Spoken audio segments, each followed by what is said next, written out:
Hey, welcome back to another video of AI Basics. In this video, we are going to learn how to put Grammarly on Google Slides.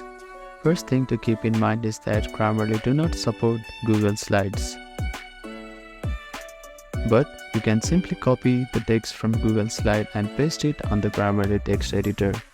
Here, I have installed the extension of Grammarly, and you can see that it is not available for Google products.